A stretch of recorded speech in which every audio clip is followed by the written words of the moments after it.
Sharks, engineers को problem solve करने में बड़ा मजा आता है, लेकिन असली प्रॉब्लम यह है कि अच्छा इंजीनियर बना कैसे जाए। इसके लिए जेईई का एक टफ एग्जाम क्वालिफाई करना होता है, जिसका सक्सेस रेट केवल 1% के आसपास है। अच्छी कोचिंग के लिए बच्चे को अपने घर से दूर कोटा, पटना या लखनऊ जैसी जगह पे जाना पड़ता है, जहां हर साल रहने खाने और कोचिंग की फीस में उसे लगभग 3 लाख रुपए खर्च करने पड़ते हैं। और इतना ज्यादा पैसा खर्च करने के बाद भी कोई गारंटी नहीं है कि वो आराम से मन लगा के पढ़ाई कर पाएगा। ऑफलाइन एजुकेशन की कुछ प्रॉब्लम्स हैं जो ऑफलाइन कभी खुद सॉल्व नहीं कर सकता। बच्चों की इसी प्रॉब्लम को हम टीचर्स सॉल्व करते हैं बाय कंपटीशन। हेलो शार्क्स, मेरा नाम नीरज सैनी है, मैं केमिस्ट्री पढ़ाता हूँ। अच्छा। मैं हूँ अमित, मैं फिजिक्स पढ़ाता हूँ। और मेरा नाम है मोहित त्यागी, मैं मैथमेटिक्स पढ़ाता हूँ। हम तीनों जयपुर से आए हैं तथा कंपटीशन के को-फाउंडर्स हैं। कंपटीशन एक एडटेक प्लेटफॉर्म है जहाँ बच्चा IIT जेईई तथा नीट की तैयारी करता है।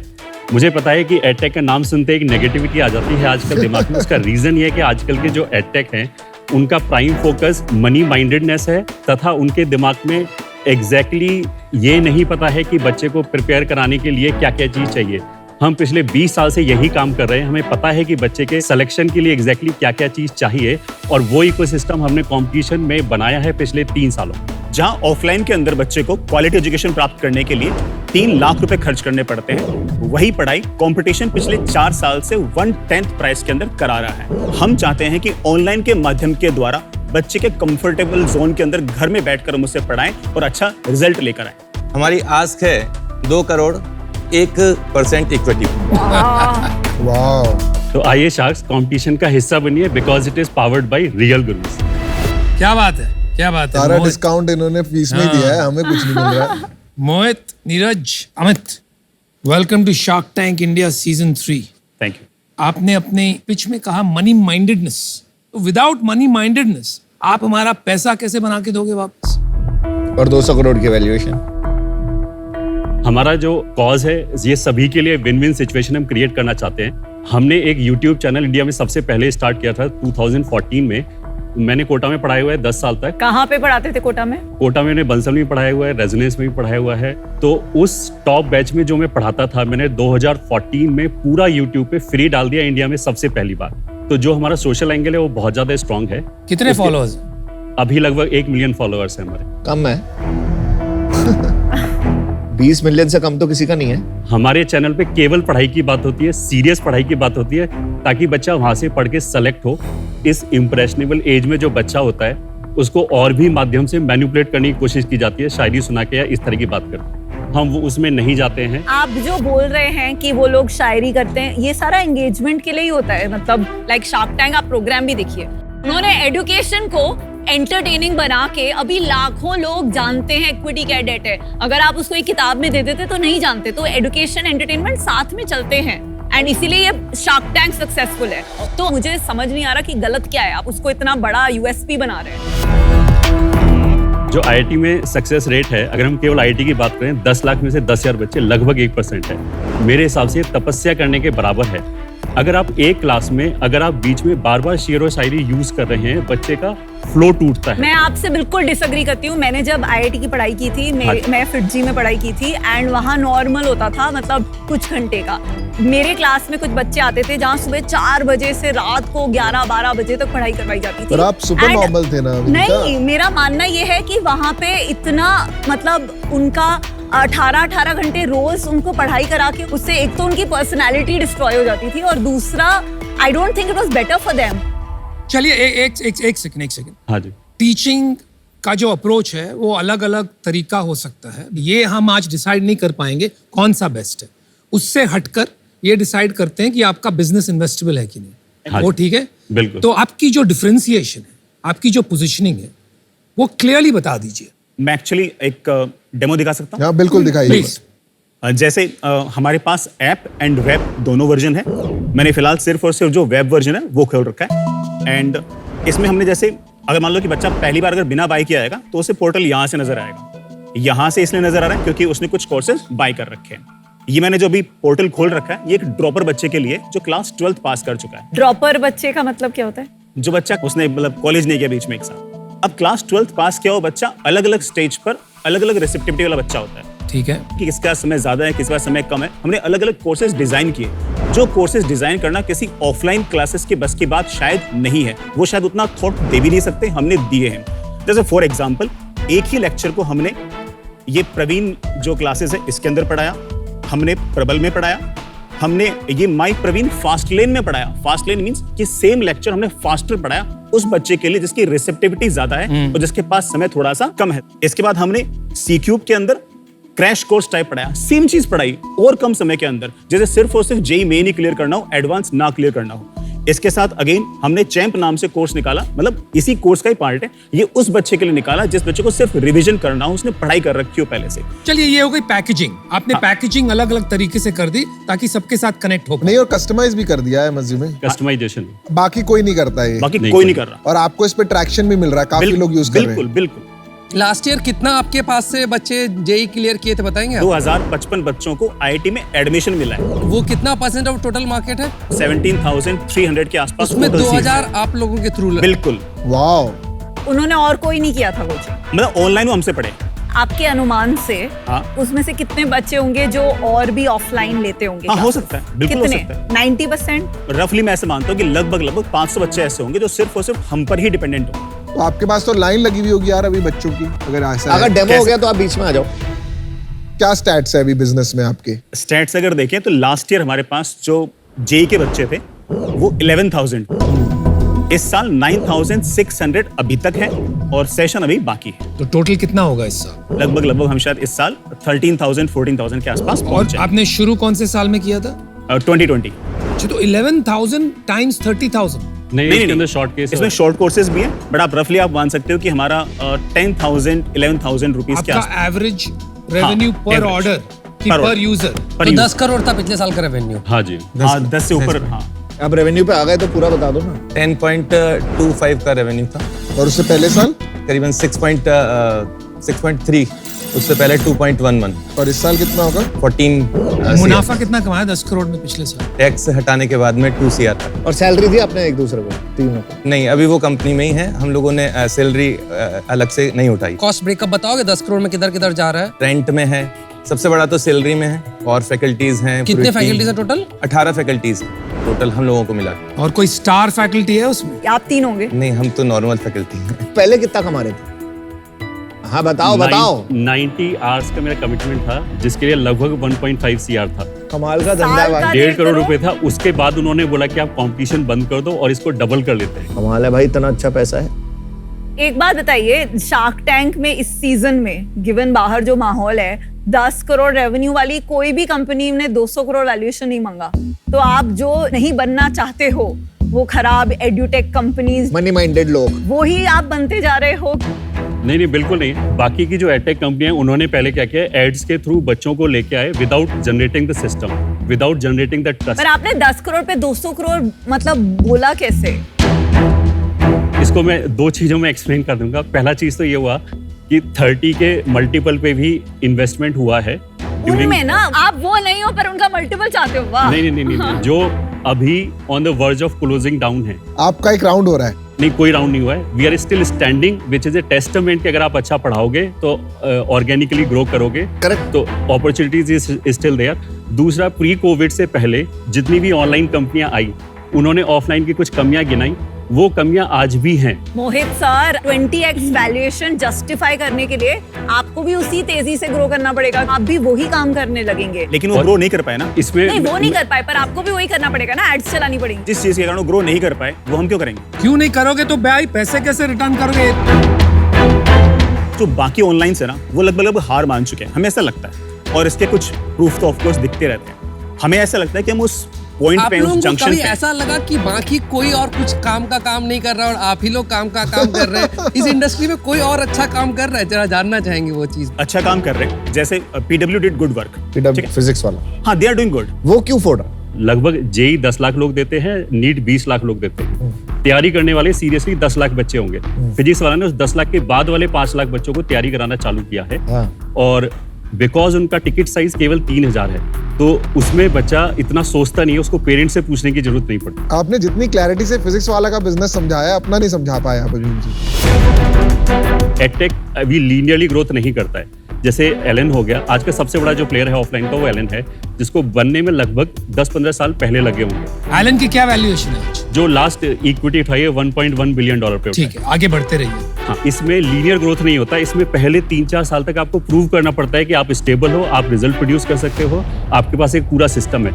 उसके बाद एकदम हाइपर ग्रोथ आती है। फिजिक्स वाला के साथ आईविल से सबसे बड़ी दिक्कत अभी आगे आने नहीं, आप वाले मुझे टेनिस वाला को भूल खत्म जाओ। होने दे पीयूष। हाँ, क्या दिक्कत? सबसे बड़ी दिक्कत यही आने वाली है, they can not produce result in top bracket. पर आप करना क्या चाहते हैं? मैं ये नहीं पूछ रहा हूँ फिजिक्स वाला क्या कर रहा है, उनके साथ क्या दिक्कत आ रही है, कौन बेवकूफ है, कौन अकलमंद है। मैं पूछ रहा हूँ आप क्या करना चाहते हैं? आप हम ऑनलाइन कंपटीशन। का बंसल बनना चाहते ये बंसल क्या होता है? मेरा सरनेम है बंसल तो भाई। हैं। बंसल अपने रिजल्ट के लिए जाना जाता था और वो एडमिशंस को उस टाइम पे रिजेक्ट करते थे। अच्छा मोहित सर, एक बात बताइए, आप जब यहाँ पढ़ाते थे, आप क्या स्टार टीचर हुआ करते थे इन सारे जगहों में, जितना मैं समझ पा रहा हूँ आपकी बातचीत से? बिल्कुल। तो जितना मैं समझ पा रहा हूँ, आप कह रहे हैं कि जो सबसे अच्छे स्टूडेंट्स हैं मैं उनको केटर करूंगा, फिजिक्स वाला मास को केटर कर रहा है। मैं सही समझ पा रहा हूँ या गलत समझ पा रहा हूँ, बताना। अभी के लिए फिजिक्स वाला मास को कैटर कर रहा है, बट आगे चल के क्या होगा जब एक ऑनलाइन प्लेटफॉर्म से यार, रिजल्ट आपको आने चालू सबका हो पता है कि सब क्या करेंगे।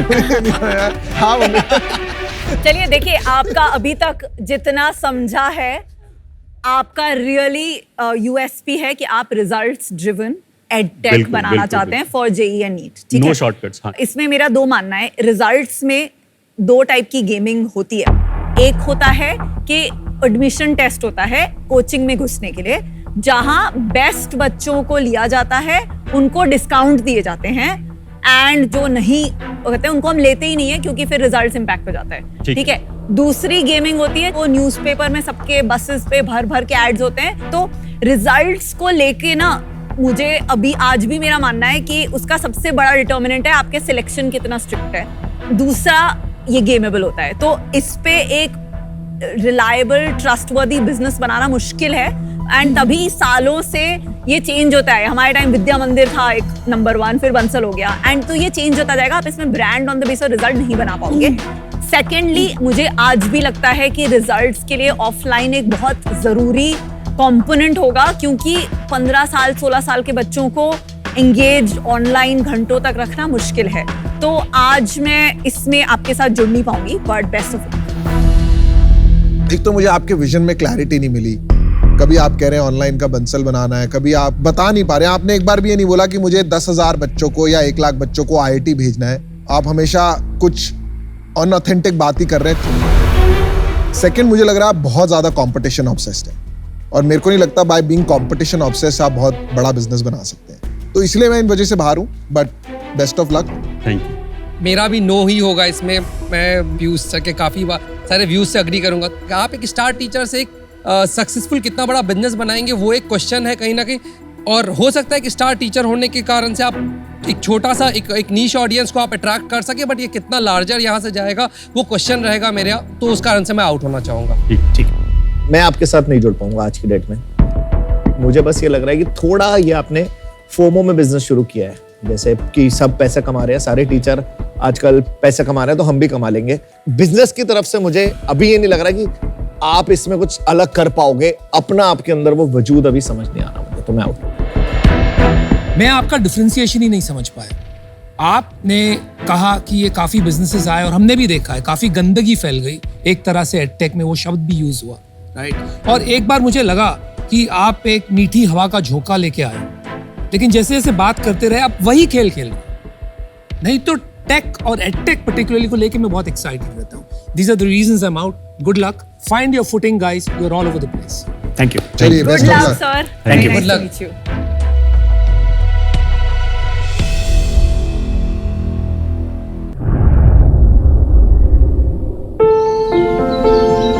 मैं आपको एक स्टैटिस्टिक बताती हूँ। इंडियन गवर्नमेंट अपने जीडीपी का 7% स्पेंड करते हैं ऑन वेलफेयर स्कीम्स। ये लोगों का हक बनता है। लेकिन अगर आप गैप देखेंगे between what the government spends और जो एक्चुअली लोग इसका लाभ उठाते हैं, उसमें एक बहुत बड़ा गैप है।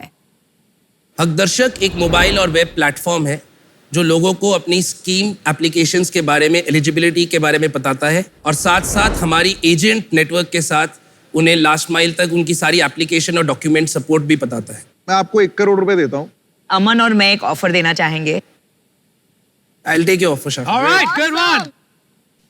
सब तरफ से हमें इस तरीके की रिक्वेस्ट आ रही थी कि या तो उन्हें भी अपने किसी जानकार लोगों को या फिर अपने किसी काम करने वाले के लिए योजनाओं की मदद चाहिए थी, या फिर काफ़ी लोगों ने तो हमें इस तरीके से भी लिखा कि हमें भी अपने गांव में ये शुरू करना है। हमारे किसान निधि मिलती थी, वो भी नहीं आ रही, हो गई कम से कम 6-7 महीना। योजना कोई चला तो हम धीरे धीरे जो गांव के लोग कुछ कहने लगे तो कुछ सुनने लगे तो हम भी जाने पाया। जब जाने पाया तो कोई एजेंट कोई ढूंढा तो जो कुछ बनवा पाया तो बनवाया, नहीं बनवाया। हमारे एजेंट ने KYC करवाई तो हमारे पैसा आ गए हैं। दूसरी एक बहुत बड़ी चीज़ जो हुई है कि बहुत सारे लोगों ने पिछले 1 साल में हमें लिखा है कि हमारे साथ काम करना चाहते हैं। जो मेरे साथ मेरी हकदर्शिका साथी भी आई थी, उनके काम को देखने के बाद बहुत लोगों ने हम पे वो ट्रस्ट किया कि हाँ, हम भी इनके साथ जुड़ना चाहते हैं। हमारा योजना कार्ड हमारे योजना साथी चैटबॉट से भी जुड़ा है, जिसमें हमारे किसी भी मजदूर या किसान को लिखना भी नहीं पड़ेगा। वो सिर्फ बोलकर अपनी लोकल लैंग्वेज में ये बता सकते हैं कि किस तरीके की योजना के बारे में उन्हें जानकारी चाहिए या एप्लीकेशन सपोर्ट चाहिए, और फिर हमारे एजेंट्स वहाँ जाकर उन्हें वो अप्लाई करवाएं। हम अच्छे मजदूर आदमी हैं तो मजदूरी में जुटे रहते हैं। जब काका फुर्सत पाएँ तो बैंक गए तो हुआ बोले भैया काका खाता खुलाना है, कुछ भी करना है, तो जब तक आधार या कोई कागज़ हमारे पास है नहीं, कागज़ पत्र बनवाएं तब तक कोई स्कीम निकल गई। हमारा कागज़ बनने के बाद योजना कार्ड विनय भैया ने बनाया, फिर मजदूर कार्ड बना तो हमको 2000 रुपये फ़ायदा मिली। हम शार्क टैंक पे जनवरी 2023 में आए थे। तब से लेकर अब तक हमारी बहुत ज़्यादा ग्रोथ हुई है। हम लोग तब करीब 6 लाख लोगों तक पहुंच रहे थे, आज हम 30 लाख से ज़्यादा लोगों तक पहुंच रहे हैं। ये जो हमारी रीच है ये मुमकिन हुई है हमारी महिला एंटरप्रेन्योर्स की वजह से। तब हमारे पास करीब 1000 महिला एंटरप्रेन्योर हमारे साथ काम कर रही थी, आज 6000 से ज़्यादा महिलाएं काम कर रही हैं। हमारे जो योजना केंद्र थे, जो फिजिकल सेंटर्स थे, वो करीब जनवरी 2023 तक सिर्फ 5 थे, और आज हमारे गांव-गांव में 63 से ऊपर ऐसे सेंटर्स हैं पूरे इंडिया में। उसके अलावा हमने जो सरकारी योजनाओं से लाभ दिलवाया है वो करीब 4000 करोड़ रुपए था जनवरी 2023 तक, आज वो 15000 करोड़ के करीब है। कि जो टीवी का मीडियम है उसकी रीच कोई भी सोशल मीडिया कभी कवर नहीं कर सकता। तो हमारा जो पूरा प्रॉब्लम था जिसको हम सॉल्व कर रहे हैं, जो हमारा आइडिया था, उसकी रीच बढ़ाने में शार्क टैंक का एक बहुत बड़ा हाथ है। क्योंकि आज लोग जब सरकारी योजनाएं सोचते हैं तो कहीं ना कहीं हकदर्शक के बारे में सोचते हैं।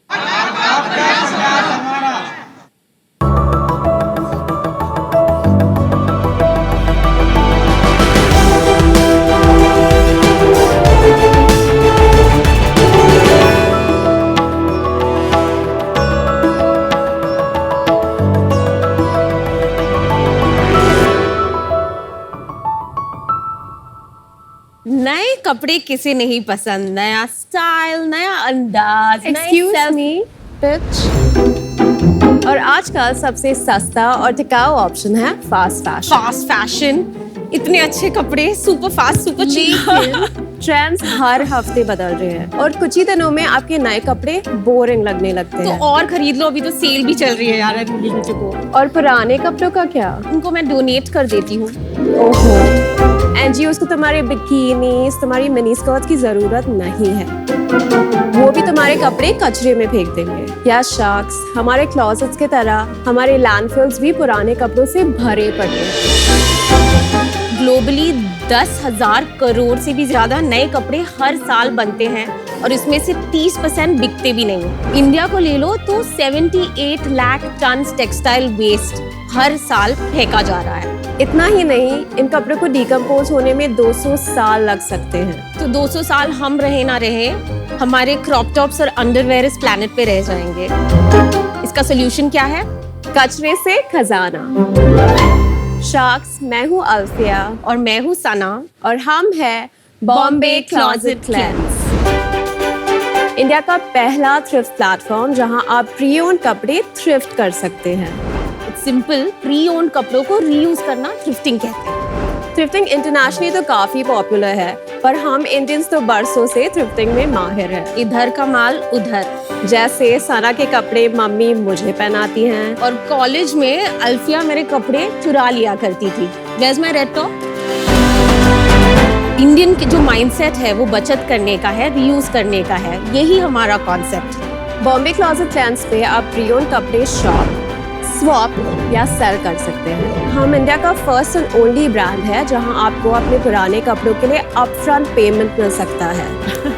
ये बिजनेस हमने सना के खुद के क्लॉजेट क्लैंस से स्टार्ट किया है और आज तक हमने 5000 से ज़्यादा क्लॉजेट्स क्लेंस किए हैं। हमारा फोकस है ऑफलाइन एक्सपीरियंसेस, इसलिए मुंबई में हमारे 2 एस्टैब्लिश्ड ऑफलाइन स्टोर्स हैं, पर हमारे आउट ऑफ मुंबई कस्टमर्स और फैंस के लिए हमारी वेबसाइट भी है। शार्क्स, हमारा मिशन है कि हम प्री-ओन कपड़े रीयूज करें, उनकी लाइफ साइकिल बढ़ाएं और किसी भी तरह उन्हें लैंडफिल से जाने से रोकें। और इसके लिए हमारी आस्क है 1 crore for 2.5% equity. So Sharks, let's go thrifting. Wow. So Sana and Alfia, Yes. it was an entertaining pitch, I must say. Thank you. Why don't we start with first knowing about you? आप दोनों sisters हैं? Yes. जी. तो आप अपना background बताइए, क्या करा आपने, पढ़ाई करी और ये कैसे स्टार्ट हुआ? तो शार्क्स, मैं अल्फिया हूँ, मैं 26 years old हूँ। मैंने मेरी पढ़ाई के लिए मास मीडिया किया है और मेरी स्पेशलाइजेशन एडवर्टाइजिंग के साथ थी। बीसीसी के पहले मैं ग्राफिक डिज़ाइनर के रोल में काम करती थी और मेरे फ्रीलांस क्लाइंट्स भी थे और मुझे ब्रांडिंग में बहुत दिलचस्पी है, तो इसलिए ये मेरा बेबी है। आप साउथ बॉम्बे में रहती हैं? नहीं, पर एक्सेंट वहाँ का है। आपका एक्सेंट थोड़ा हिंदी में एक्सेंट लाइक काफी यूनिक है। मैंने बहुत प्रैक्टिस किया है इसके लिए। एक्सेंट के लिए या हिंदी के लिए? हिंदी के लिए। तो थ्रिफ्ट में मिला एक्सेंट की एक्सपेंसिव हुआ? एक्सपेंसिव। बैंड्रा रेंट्स देने पड़े। तो मैं एक्चुअली क्वालिफिकेशन से डेंटिस्ट हूँ। Oh my God. बड़ी कौन है तुम्हारे में से? और मैं आप बड़ी। मेरी त्वचा से मेरी उम्र का पता नहीं लगता। लेकिन I'm 34 years old. Wow, you're 34? No way. Oh my God, and I love your boots and what you're wearing. You should model for Quench. I think उनका जो so. Makeup Please. डेंटिस्ट्री मैंने 2011 में ख़त्म करी। 1 साल लोगों के मुंह साफ किए बहुत सारे, लेकिन लगा कि मुंह का कचरा साफ करने से अच्छा दुनिया का कचरा साफ करती हूँ। क्रेजी हो यार तुम लोग तो। तो मैं बहुत ही ज़्यादा बड़ी शॉपोहॉलिक थी। मेरे कुछ 700 या 800 कपड़े हो गए थे जो मैं यूज़ ही नहीं कर रही थी। तो हमने सोचा कि इसको बेच के देखते हैं, काफ़ी सारे टैग्स के साथ कपड़े हैं, शायद लोग इंटरेस्टेड हो। अल्फिया को फ़ोन किया मैंने, ग्राफिक डिज़ाइनर हो, प्लीज़ मेरा कुछ बना दो। इंस्टाग्राम पे इसका ज़्यादा था कि कैसे, तो उसने 1-2 ऐसे फॉरवर्ड्स लिख दिए, बना दिए कि you know we are doing a garage sale, please come. कुछ 80 लोग मेरे घर पे आ गए थे। कैसे फिर से करो, 80 लोग कहाँ गए? 80 लोग मेरे घर पे आ गए। अमेजिंग। 2020 में एक्चुअली हमारा बिजनेस ब्लो अप हो गया इंस्टाग्राम पे। And अभी CEO कौन है? आप हैं? तो आपका इंस्टाग्राम पेज देख सकते हैं? Yes, of course. बहुत impressive। How many followers? 72,000 से ज़्यादा। Oh wow. I've heard of you guys by the way. Thank you. That's good to know. ये बुटीक अगर आप देखेंगे 3rd वाला, तो यहाँ पे आपको हमारा बांद्रा स्टोर दिख जाएगा। अभी हमारे पास 2 स्टोर्स हैं, एक वर्सोवा में और एक बांद्रा में। नहीं, अच्छा है, आपका आइडिया अच्छा है और प्रॉब्लम भी है और सॉल्व भी हो रही है। तो आपकी कितनी सेल है और कितना पैसा कमा रहे हो? तो ये फाइनेंशियल ईयर हमने 1.9 करोड़ के सेल्स करे। Very nice. पिछले 6 महीने में कितना कर लिया? अभी अब तक हमने अक्टूबर तक 1.5 करोड़ किया। लास्ट मंथ कितना किया? 20 lakhs।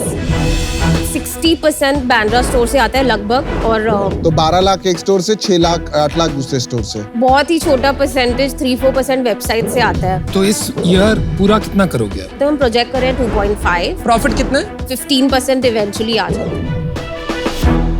ये हमने एक्चुअली आपके लिए लगाया था। Oh, it's lovely. ये 7,500 क्या है इसमें? ये प्राइस टू द कंज्यूमर है? Yes. हाँ। तो ये इसका ओरिजिनल क्या? ये एटलीस्ट 50,000 का होगा। सॉलिड है 7,000 रुपए के लिए। अच्छा है। सना, अल्फिया, तो मैं आपके दुकान में आ गया सूटकेस लेके, उसमें है 50 कपड़े। अभी वहां पे आपका दुकानदार मिल गया मुझे, मैंने सूटकेस रखी, क्या होगा फिर? पहले तो मैं आपको प्रोसेस समझाती हूँ कि कैसे हम लेते हैं, क्योंकि हम वॉक इन अलाउ नहीं करते हैं। ये पहले हम करते थे तो लोग, जैसे आपने कहा, सूटकेस लेके 2-3 भर के आ जाते थे, तो हमारे पास इतनी जगह नहीं है वेयरहाउस में। तो अब हम एक स्लॉट बुकिंग सिस्टम करते हैं। तो हर मंथ थोड़ा हाइप भी होता है उससे कि ये लोग स्लॉट्स खोलने वाले हैं रीसेलिंग के। तो सबसे पहले हम कस्टमर को ऑलरेडी बोल देते हैं कि आप ही खुद स्टेन्स या डिफेक्ट्स चेक करिए, आप कपड़े धो के लाए कि वो अच्छी कंडीशन में हो। उसके अलावा ब्रांडेड और प्रीमियम कपड़ों के लिए आपको थोड़ा ज़्यादा मिलेगा। और थर्ड है स्टाइल। तो अगर कुछ चीज़ लाइक टैग के साथ आई है पर वो रेलेवेंट नहीं है तो हम कम पैसे देते हैं। और कुछ चीज़ तो जो वो ट्रेंडिंग ट्रेंड है, दुकानदार वो जो है बाइंग एक्सपर्ट, उसे ये सब पता है। हाँ, ये यूजुअली फैशन कोई गाइड बुक है उसके पास कि वो अपने बस दिमाग में बस ट्रेनिंग की हुई? उसमें पूरा एक गाइड रहता है। थोड़े बहुत जो बेसिक ब्रांड हम ज्यादातर यूज करते हैं उसका एक प्राइसिंग गाइड होता है, वो सब पढ़ के आते हैं तो उनके एक्सपेक्टेशन सेट होते हैं। Now we talking, okay. हम मैक्सिमम मिनिमम भी बोलते हैं, हम 10 बोलते हैं मिनिमम है और 100 बोलते हैं मैक्सिमम। हम एक स्लॉट में हमें दे सकते हैं। आपने एक फिल्टर लगा दिया वहां पे which is very good, which is an excellent process. फिर वही प्राइसिंग गाइड यूज करके हमारे स्टोर मैनेजर्स उसको असेस करते हैं। अच्छा, स्टोर मैनेजर स्टोर भी चला रहे हैं और खरीद भी रहे हैं। हाँ, खरीदते भी। हम फिर भी पुश करते हैं स्टोर क्रेडिट के लिए, जो ज्यादा अच्छी डील है लोगों के लिए। स्वैप हम उनको डबल वैल्यू देते हैं। तो जैसे मैं 1000 में खरीद रही हूँ तो उसकी जगह हम उन्हें 2000 स्टोर क्रेडिट देते हैं। ज्यादातर जो यंग है ऑप्शन चूज करते हैं जो हमारे लिए बहुत प्रॉफिटेबल है। लेकिन स्टोर क्रेडिट में you get only half the value, क्योंकि आप 2x क्रेडिट देते हैं, आपका मार्जिन कम हो गया। नहीं, बिकॉज तो नुकसान वाला डील है आपके लिए, मोटा मोटा बोला है। बट मैं फिर भी ये मैथ समझ नहीं पा रही हूँ, क्योंकि देखिए, किसने आपको 1000 रुपए का माल बेचा, आपने जो 1000 रुपए का दुकान में बेचने वाले थे, इंस्टेड ऑफ दैट आपने उसको 2000 का क्रेडिट दे दिया। तो नेक्स्ट टाइम वो जब आएंगी तो 2000 रुपीज का माल ले जाएंगी ना, इंस्टेड ऑफ 1000। पर हम उनके कपड़ों से भी तो कमा रहे हैं ना हमारे। वो ठीक है। तो इसमें मेरे अंडरस्टैंडिंग से यहाँ पे एक चीज हो रही है जिसके कारण से आपकी फीलिंग है कि आपके लिए बेटर डील है, but which is not mathematical. यहाँ पे आपका ना डिमांड शायद बहुत ज्यादा नहीं है, तो जब आप उसको स्टोर क्रेडिट दे रहे हैं तो क्या हो रहा है कि आपका डिमांड बढ़ जा रहा है, क्योंकि वो बंदा खरीद ले रहा है, अदरवाइज वो खरीदता ही नहीं। बट मैथमेटिकली अगर लेंगे तो ये लॉस का बिजनेस। लॉस का नहीं है, लेसर मार्जिन्स का है। थोड़ा यूनिट इकोनॉमिक्स समझा दोगे? तो 500 हमारा ASP है, उसमें से 5% GST निकल जाता है। 475 में 120 हमारा कॉग्स है। इसके बाद जो 355 बचता है उसमें मेरा 248 अभी फिक्स्ड एक्सपेंस है। मार्केटिंग अराउंड 6% मेरा कैक होगा, पर हाई एस्टिमेट है क्योंकि हम इतना स्पेंड करते नहीं। आप सैलरीज लेती हैं? यस। कितना सैलरी लेती हैं? मैं 80 लेती हूँ। मैं 1 लाख। जो प्रॉफिट आपने बताया, this is after your salaries? हाँ, आफ्टर, मतलब हमारे फिक्स्ड एक्सपेंसेस में हमारी सैलरी भी इंक्लूडेड है। अच्छा, एक बात बताइए, आपके जो प्रॉफिट्स हैं, आपने बताया 15% का प्रॉफिट है, दोनों दुकान में 15% का प्रॉफिट है। जो वर्सोवा वाला है वो तो अभी जून में खुला है। पिछले साल आपने सेल बोला 1.9 करोड़, तो उस टाइम पे एक ही दुकान थी? उस टाइम पे एक दुकान, मतलब एवरेज महीने का सेल 16 लाख रुपए हुआ। हाँ, yes. और इस साल आप कह रहे हैं दुकान का एवरेज सेल 12 लाख पहुंच गया है। हाँ. तो सेल गिर गया है, पर तो थोड़ा कैनिबलाइजेशन हो गया है। इतने दूर दो दुकान पे कैनिबलाइज हो गया आपका, तो इसका मतलब मार्केट तो है ही नहीं। पर हम इतने लोगों को पहुंच भी तो नहीं पा रहे हैं ना। मतलब इतने लोग हैं ही नहीं ना।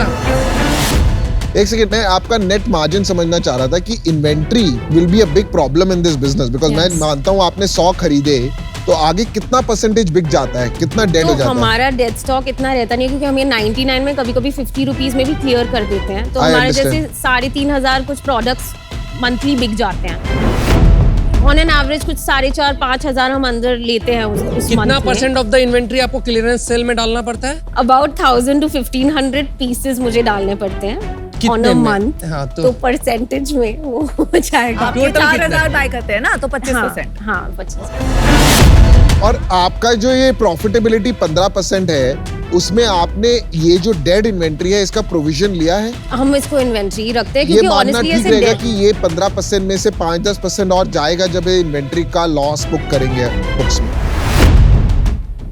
नहीं, क्योंकि वो हमेशा क्लियर हो जाते हैं, हमें बहुत कम इन अ मंथ। जो आपने 100 का खरीदा 50 का बेचा, उसमें आपको 50 रुपए का लॉस बुक करना पड़ेगा। करेक्ट। तो वहाँ आप नेट लॉस करेंगी वो वाले प्रोडक्ट्स पे। वो वाले प्रोडक्ट्स पे यस। तो आप मंथली बुक कर रहे हैं ना, मतलब? नहीं, अभी बुक नहीं कर रहे हैं, अभी नहीं कर रहे हैं बुक। अल्फिया, सना, आपसे मिलकर बहुत अच्छा लगा। मैं अभी इससे आउट होता हूँ for couple of reason. 1-2 shop चलाना, 5-10 शॉप चलाने तक मैक्सिमम ठीक है, पर ये स्केल इश्यूज आएंगे आगे जाके, क्योंकि आप क्वालिटी इस पे मेंटेन नहीं कर पाओगे जो लोगों को चाहिए। करेक्ट? सेकंड, स्टॉक इश्यूज का बहुत बड़ा इशू आएगा आगे जाकर। आपका स्टॉक बिकेगा नहीं ना, तो धीरे धीरे आपकी क्लियरेंस से इनका प्राइस कम होता रहेगा और क्वांटिटी बढ़ती रहेगी। तो अल्फिया अंसना, जो मुझे चैलेंज लग रहा है इसमें, जैसे आपने बोला कि दूसरा स्टोर खुलते ही पहला स्टोर कैनिबलाइज हो गया। करेक्ट। इसमें डिमांड कितना है वो मैं क्वेश्चन कर रहा हूँ। एक छोटा आपका अच्छा बुटीक बिजनेस बन जाएगा, आप पैसे बना लोगे, बट ये कितना स्केलेबल है वो मुझे अभी दिख नहीं पा रहा है। तो उस रीजन से मैं आउट होना चाहूंगा, बट इंडिपेंडेंटली आपके लिए एक अच्छा बिजनेस है जिसमें आप पर्सनली एक अच्छा पैसा बना रहे होंगे। All the best. 2 चीजें आपको रेकमेंड करूंगा मैं। एक तो आप प्लीज थोड़ा सा ऑपरेशनली बिजनेस को स्ट्रांग बनाइए, थोड़ा सा टीम में अब इन्वेस्ट करिए, आपके पास प्रॉफिट आ रहा है, because inventory will become your problem. Second, मुझे लगता है अभी जो आपका प्रेजेंटेशन है ना, ये थोड़ा सा वो बाजार वाला लग रहा है। एंड आई थिंक चाहे आप सस्ता बेचे पर एस्पिरेशन को कम ना करें। अभी थोड़ा छोटा है, इसलिए मैं इससे बाहर हूं।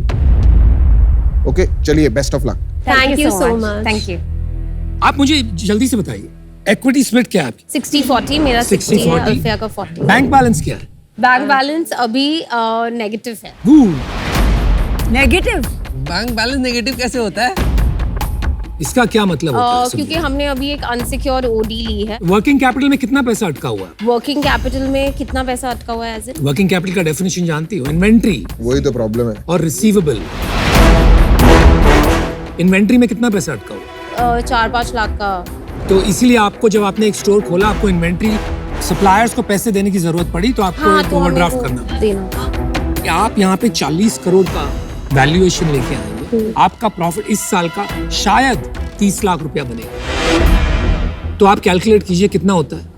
How many times you have to multiply 30 lakhs to get to 40 crore? आप मुझे बताइए। आप शार्क टैंक सीजन 3 पे आए ना?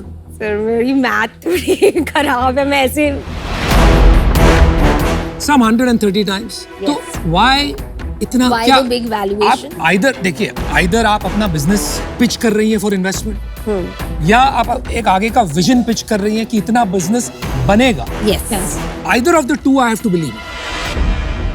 ये मुझे समझाइए आपके नेक्स्ट 3 year जर्नी। हम 2-3 चीजें करना चाहते हैं। पहली बात तो क्योंकि हमने बिल्कुल ही देखा नहीं है कि पेड मार्केटिंग से क्या हो सकता है। कुछ नहीं होगा आपका। Apart from that, obviously, aggressively, we want to grow and open more stores. Okay. We want to strengthen the base of operations. Of course, challenging है, पर ऐसा नहीं है कि नहीं हो सकता। अगर हम एक सेंट्रल सिस्टम बनाएं जिसमें कपड़े कलेक्ट हो रहे हैं और सॉर्ट हो रहे हैं। Got it. अल्फिया सना, आजकल फास्ट फैशन 500 से लेके 2000 रुपए तक अच्छे से अच्छा माल हॉट ऑफ द रनवे ये रातों रात बना के बेचने लगते हैं। तो आदमी ज़ूडियो एस्पिरेशनल टाटा के दुकान में घुस के खरीद सकता है। Why will he be seen? Why will she be seen in your shop? दूसरी आपकी जो चैलेंज आप कह रहे हो ना कि मार्केटिंग करके आप बिजनेस बढ़ा लोगे, सुसाइड, आपकी इकोनॉमिक्स बिल्कुल सपोर्ट नहीं करती। और लास्ट, मुझे लग रहा है कि आपने धंधा अच्छा बना लिया, लेकिन जो बिजनेस टर्म्स है, इन्वेस्टर स्पीक है, रिटर्न्स है, इसमें आपकी इंस्टिंक्ट नहीं है। You are very uncomfortable. Go with your instinct, go with what comes to you naturally, तभी आप थोड़ा शायद ठीक ठाक कर पाएंगी। So I'm out. Good luck. Okay, no worries. I really wanted to, support two very, very enterprising women. पर अभी बहुत सारे gaps हैं. Right now, this is not investable. Please don't go into negative cash flow. आप अच्छे से profitably चला सकती हैं. Yeah, I'm out for now. Okay, no चलिए, worries. best Thank of you luck so much. and thanks. Thank you. Thanks for Thank you so entertaining. much. Thank you. Thank you. Bye.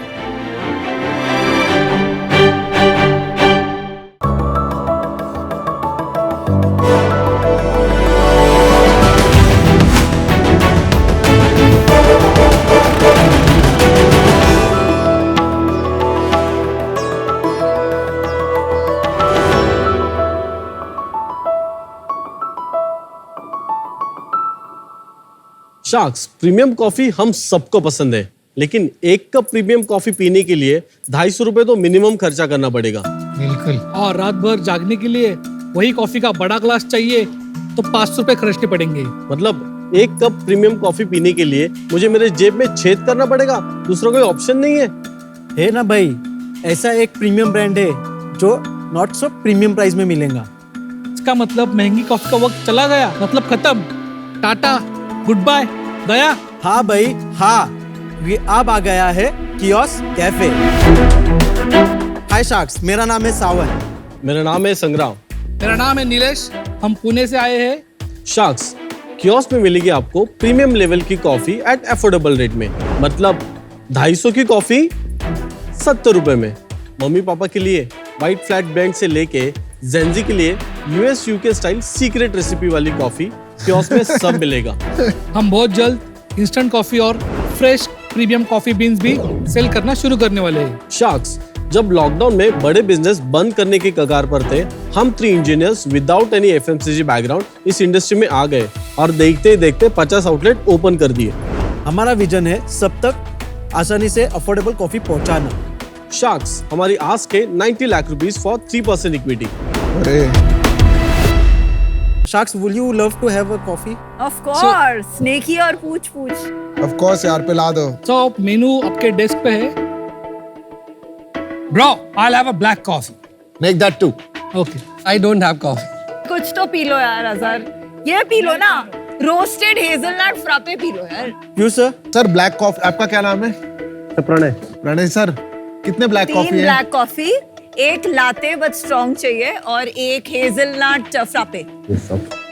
आपका वैसे flagship क्या है? Cafe frappe is a very standard, जिसमें coffee shot आता है, that is very famous. ये menu आपका same हर cafe पे मिलता है? एफएस में बड़ा मेन्यू है।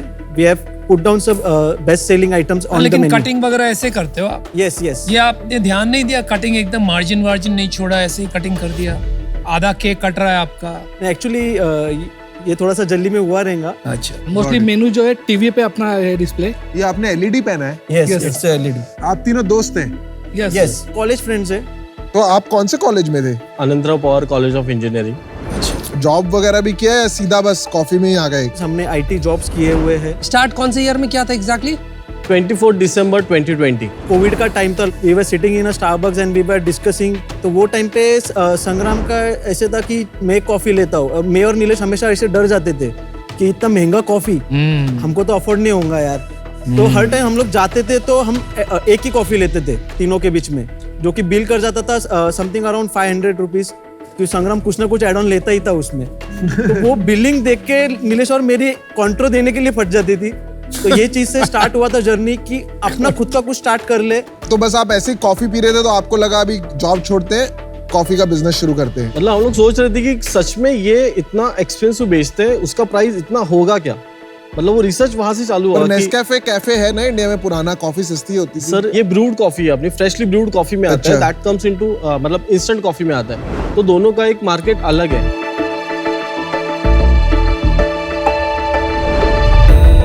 एक्चुअली कॉफी अच्छी है, काफी अच्छी है। Thank you so much. Very nice. आप ये लेबल वेबल दुकान में भी करते हो, ऐसे सर्व करके नाम लिख के? डिलीवरी में जाता है सर ऐसे। रोस्ट कौन सा है जो आप पिला रहे हैं ब्लैक कॉफी में? So this is a blend of Robusta and Arabica. मुझे नहीं अच्छी लगी। बहुत स्ट्रांग है यार, बहुत स्ट्रांग है। मुझे बहुत अच्छी लगी आपकी कॉफी। जनरली ये माना जाता है कि अरेबिका प्रीमियम है, रोबास्टा थोड़ा सा लेस प्रीमियम होता है, तो कैफेज में जनरली रोबास्टा नहीं यूज करते, सिर्फ अरेबिका यूज। बट एक पंच होना चाहिए, जो रोबस्टा का एक पंच होता है वो पंच आपको आएगा जो हमारे इसमें आता है। मैं इन जनरल चूंकि कॉफी पीता नहीं हूँ तो टेस्ट पे ज्यादा कमेंट नहीं कर पाऊंगा, बट अगर न्यूबी की तरह देखूं तो अच्छा ही टेस्ट लगा मुझे। वो 250 का आप 70 का बेचते हो, कुछ तो अलग होगा। वो क्या है कि उसका इतना महंगा है और आपका इतना सस्ता है? ब्रांड डिफरेंस है, मतलब उनका एक ब्रांड है, ऑपरेशन कॉस्ट बहुत मतलब बड़े बड़े उनके लाउंजेस है, ठीक है, एकदम प्रीमियम लोकेशंस पे। तो हम लोगों ने वो ऑपरेशन कॉस्ट बहुत कम किए। मतलब हमारे कियोस्क पे खाली मतलब मॉर्निंग के लिए 1 बंदा रहता है, इवनिंग के लिए 2 बंदे रहते हैं। कितने कियोस्क हैं आपके? We have 50 outlets. मतलब वो एक्सपीरियंस बेच रहे हैं, कॉफी सेम है। हम लोग प्रोडक्ट पे फोकस करें, मतलब जिसको कॉफी पीना है आप यहाँ पे आ सकते हो, कॉफी पी सकते हो, दैट्स इट। पर इंडिया में तो जनरली लोग एक्सपीरियंस के लिए ही कॉफी शॉप जाते हैं ना। 10 साल पहले आप बोल रहे थे कि वहाँ पे खाली मीटिंग्स होती रहती थी, लेकिन अभी ऐसा नहीं। People are turning genuinely having a coffee. अभी जो ग्रोथ हो रही है when it comes to India में, वो 10% की ग्रोथ है कंपेरेटिव ग्लोबली। आपका एग्जैक्टली मॉडल क्या है? सिर्फ कियोस्क है कि बैठने की भी जगह है? हमारे 200-250 स्क्वायर फीट के हम लोग आउटलेट्स ओपन करते हैं। फोटो दिखा सकते हैं? उसमें कितनी सीटिंग होती है अप्रोक्सीमेटली? 10-12 सीटिंग आराम से हो जाती है। अप्रोक्सीमेटली अच्छी जगह है। मोटा मोटी अब कॉफी का भी मॉडल सेम ही। राइट, और प्राइस पॉइंट भी एग्जैक्टली द सेम। सही है, फिर अच्छा बन रहा है मॉडल, अच्छे बन रहे हैं। फ्रेश कॉफी जो मिलती है स्टारबक्स, बाकी सबको कैफे कॉफी डे और आपके जैसे बहुत सारे चेन है, सबको मिला के कितनी बड़ी बिजनेस है इंडिया में? नियर अबाउट जाती है वो 4 से 5 हजार करोड़ के बीच में रिटेल चेन की। स्टारबक्स की 2000 करोड़ होगी, 1,500 के आसपास उनके तो 1,500 के आसपास है, बाकी सारा मिला के 5,000 करोड़। हाँ, ठीक है, तो अभी प्रीमियम चेन्स निकाल देते हैं हम, स्टारबक्स वगैरह जो भी लाइफस्टाइल जो बेच रहे हैं, क्योंकि वो कॉफी नहीं बेच रहे हैं, आप भी मानते हो, मैं भी मानता हूँ, लाइफस्टाइल बेच रहे हैं, एस्पिरेशन बेच रहे हैं, उनको निकाल के जो कॉफी बेच रहे हैं उनका मार्केट साइज क्या है, कुछ अंदाजा है आपको? उसका अंदाजा नहीं, लेकिन दिस इज बेसिकली कुछ बड़े प्लेयर्स ही उस मार्केट में प्ले कर रहे हैं, बाकी बहुत बड़ा सेक्टर जो अनऑर्गेनाइज्ड है अभी तक। जैसे पहले नेस्कैफे के काउंटर्स होते थे, वहां पे अब आप ब्रूड कॉफी ला रहे हैं in counter format, correct? Right, good. अब अपने बिजनेस का ही थोड़ा नंबर्स बता दीजिए। सो अभी लास्ट ईयर का हमारा सेल था 8 करोड़ 40 लाख।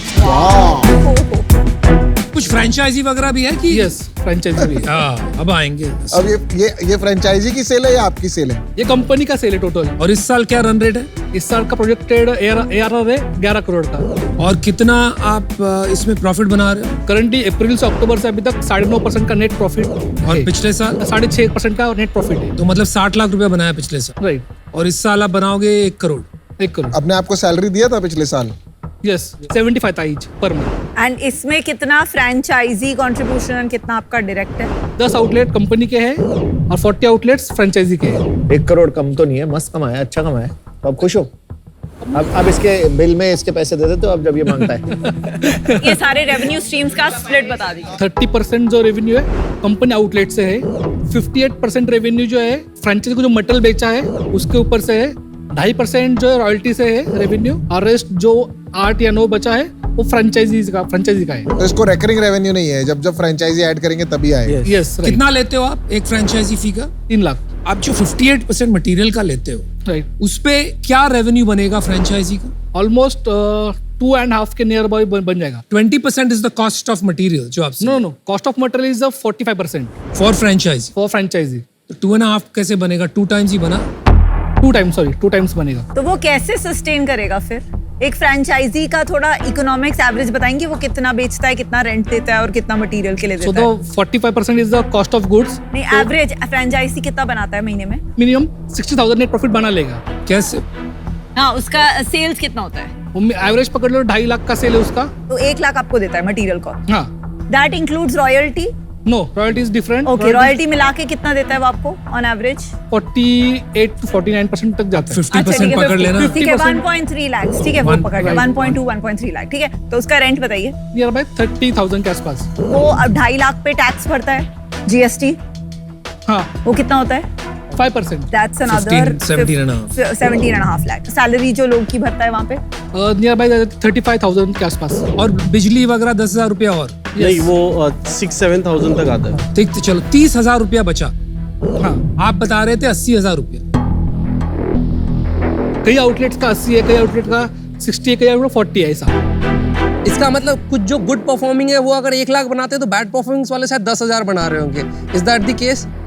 और कुछ लॉस मेकिंग होंगे? कितने लॉस मेकिंग है? 2 से 3 के जो not loss making, break even पे। और फ्रेंचाइजी का इन्वेस्टमेंट कितना है इस बिजनेस में? 12 लाख तक जाता है। 12 लाख रुपए लगाता है और 30,000 रुपए महीना कमाता है, तो 3.5 लाख रुपए वो साल का कमाता है। थोड़ा सा ग्रोथ भी मान लेते हैं पर साल, तो 3 से 4 साल का पे बैक आएगा। नॉर्मली मेरे को लगता है ना, फ्रेंचाइजी बिजनेस अगर इतना लंबा पे बैक आएगा नहीं करेगा तो इवेंचुअली जाके उसको क्या फायदा है? वो तो बैंक में पैसे डाल दे 12 लाख रुपए। बेसिकली ये इसकी इकोनॉमिक्स ना आपके लिए ज्यादा चल रही है ना उसके लिए चल रही है, क्योंकि प्रॉब्लम है 2-2.5 लाख रुपए पर आउटलेट। जो असली रीजन है क्यों स्टारबक्स 250-300 की कॉफी बेचता है, क्योंकि इंडिया में मेट्रोज में rental and man power cost लगा के अगर धंधा बनाना है तो एक आउटलेट से एटलीस्ट 4-5 लाख रुपए तो निकलने ही चाहिए मिनिमम। स्पेस अच्छा है, अफोर्डेबल कॉफी। और आपने एक बहुत बढ़िया बात कही शुरू में कि कॉफी पहले जो लोग पीते थे वो चिट चैट करने के लिए, मीटिंग करने के लिए पीते थे। अभी it has become part of, मैं देखता हूँ कभी कभी स्टारबक्स जाता हूँ या कोस्टा कॉफी जाता हूँ तो सुबह सुबह लोग आते हैं, गाड़ी पार्क करते हैं, खाली कॉफी लेके चले जाते हैं। वो वहां बैठे भी नहीं है, फिर भी 250-300 रुपए खर्च हो गया। बराबर। तो वो मार्केट को आप अच्छा टेक अवे वाला मॉडल सर्व कर सकते हैं। तो प्रॉब्लम सही पकड़ा है आपने, ठीक है। एंड 3 लोग हो, आप इंजीनियर हो, प्रॉब्लम सॉल्व कर रहे हो, कॉफी का टेस्ट भी बहुत बढ़िया है। जो आपका बिजनेस मॉडल है ना अभी, वहां बहुत बड़ा प्रॉब्लम है। क्योंकि जब आप इसको स्केल करने जाएंगे रेंटल कॉस्ट इतना नहीं रहेगा, पीपल कॉस्ट इतना नहीं रहेगा, कंप्लायंस कॉस्ट, तो आपको रेवेन्यू पर आउटलेट बढ़ाना पड़ेगा और आउटलेट मत खोलिए। जब ये रेवेन्यू 6-7 लाख पहुंचेगा तब जाके एक यूनिट इकोनॉमिक्स मॉडल बनेगा, तभी ये इन्वेस्टेबल है, तभी ग्रो करेगा। अभी के लिए मैं बाहर हूं, बट फिक्स दैट। आप लोगों के बिजनेस के नंबर्स और जिस तरह से आप चीजें एक्सप्लेन कर रहे हैं इसमें टू मच कंफ्यूजन है। इधर तो आप एक्सप्लेन सही से नहीं कर रहे हैं या फिर आप बिजनेस को सही से समझ ही नहीं रहे हैं। कॉर्पोरेट में जो पान का दुकान होता है वो भी 10 लाख रुपए का माल बेच देगा, तो अभी आपका पर स्टोर जो सेल है वो बहुत कम है। यहाँ पे बिजनेस ऐसे तो नहीं बनेगा, तो मैं उस कारण से आउट होना चाहूँगा। मैं भी आउट हूँ। मेरे को लग रहा है आप लोग अपने ना धंधे के मजबूत खिलाड़ी नहीं है। आज जैसे आपको फीडबैक मिला है, हर एक सेंटर की प्रॉफिटेबिलिटी, हर एक फ्रेंचाइजी की प्रॉफिटेबिलिटी घुस के तरीके से धंधा। अभी मैं आउट हूँ। Thank you. सब बोल रहे हैं आप 2-2.5 लाख को 5 लाख कर दो, वो होगा नहीं, क्योंकि कोई भी आउटलेट में 100 का 200 करना बहुत मुश्किल होता है, क्योंकि 100 लोग का फुटफॉल दिन में आना काफी ज्यादा है। तो फंडामेंटल प्रॉब्लम है कि 70 रुपए की कॉफी को एक रिटेल आउटलेट फॉर्मेट में बना के इतनी इन्वेस्टमेंट करके उसकी ROI ही नहीं निकल सकती। एक ही वे है आपको इससे निकलने का, और वो है कि आप जो 2-2.5 लाख का काउंटर पे करते हो उतना ही आपको ऑनलाइन स्विगी जोमेटो पे करना पड़ेगा। अगर आप वो नहीं क्रैक कर पाओगे तो आपका आउटलेट कभी ब्रेक इवन नहीं करेगा। पर वो करने के लिए आपको बहुत अलग स्किल सेट चाहिए। आज उसका कोई क्लैरिटी नहीं है आप में वो स्किल सेट है ऑनलाइन बिजनेस बनाने का, तो आज इस मॉडल में इन्वेस्टेबल नहीं है और मैं आज आउट। आपको पता है कि कॉफी हर देश में बहुत सस्ती है, सिर्फ इंडिया में सस्ती नहीं है, राइट? यूएस में भी सस्ती है। आपको क्यों लगता है कि सारी चेन्स जो हैं यूएस में या कहीं भी यूरोप में वो 3, 4, 5 डॉलर में क्यों बेचती है एक कप कॉफी? क्योंकि coffee is a commoditized business. Coffee का जो टेस्ट है वो ऐसी चीज नहीं कि एक बार पी लिया तो मैं हमेशा यही पीऊंगा, उसकी आदत पड़ती है। तो आप 20 बार 30 बार जब एक जगह पीते हो ना कॉफी, तब जाके आपको आदत पड़ती है, then you want to go back to that place. इसीलिए people have led with providing a lifestyle. तो कॉफी लाइफस्टाइल के माध्यम से बेची जाती है, whether it is Costa Coffee और इट इज स्टारबक्स। आप चाह रहे हो नीचे से कि मैं कॉस्ट प्लस पे बेचूंगा। कॉस्ट प्लस एक ऐसा प्राइसिंग मॉडल है जिसमें कंपनीज अपने प्रोडक्ट का प्राइस उसके मेकिंग कॉस्ट पे एक मार्जिन रख के डिसाइड करती है। ये तरीका जनरली कमोडिटाइज्ड प्रोडक्ट के लिए यूज किया जाता है। कॉस्ट प्लस पे बेचने जाओगे तो कोई पैसा बनाने ही नहीं देगा आपको। क्यों? क्योंकि या तो आप दो चीज करोगे, either you will go on delivery platforms, delivery platform अपना मार्जिन लेके, अपना कमीशन लेके, वहां पे बहुत से लोग मिलेंगे जो कॉफी बेच रहे हैं, तो you will have to compete on price and advertising on the platform, तो सारा मार्जिन चला जाएगा। दूसरा ऑप्शन है आपके पास बिजनेस पार्क्स, राइट, जहां पर रेगुलर ट्रैफिक होती है, और retail centres. Again bargaining power is with them, competition रहेगा, वो रेंट बढ़ाते रहेंगे, आपकी मार्जिन खत्म, right? So that's the problem with your model. I am out, good luck. Thank you sir. Thank you, bye. Thanks, bye bye.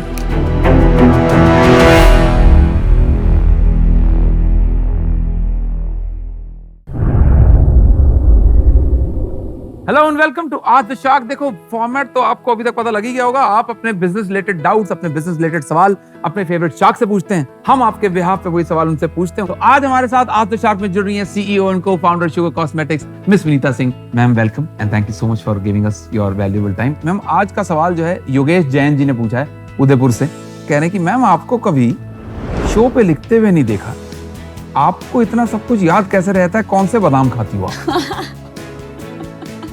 Actually मुझे नाम नहीं याद रहते हैं लोग के, पर मुझे नंबर सारे याद रहते हैं एंड सालों साल तक याद रहते हैं। And I think growing up numbers पे मैंने काफ़ी फोकस किया था। मैं मैथ्स में काफ़ी अच्छी थी और मुझे लगता है हर फाउंडर टीम में एक इंसान ऐसा होना चाहिए जिसको अपने नंबर्स बहुत अच्छी तरह से पता है। बिकॉज काफ़ी बार यहाँ पे पिक्चर्स आते हैं जो काफ़ी क्लूलेस होते हैं अपने खुद के बिजनेस के नंबर्स के बारे में, मार्केट के नंबर्स के बारे में, एंड वो एक काफ़ी टर्न ऑफ होता है इन्वेस्टर के लिए। अच्छा, सो आई थिंक बादाम से फायदा हो तो बादाम खाइए। कुछ लोग बोलते हैं कि जो अखरोट होता है वो दिमाग की तरह दिखता है, इससे अखरोट से भी दिमाग ठीक होता है, तो वो खाइए। पर नंबर्स बहुत इंपॉर्टेंट है याद करना। पर मैं खुद भी अब लिखना थोड़ा स्टार्ट कर रही हूँ क्योंकि मैं नाम भूल जाती हूँ, तो इसलिए मैं अभी नाम लिखना स्टार्ट कर रही हूँ। तो ऐसा कुछ एक्स्ट्रा स्पाइक नहीं है, बस नंबर्स का थोड़ा ज्यादा ही ऑब्सेशन है आप।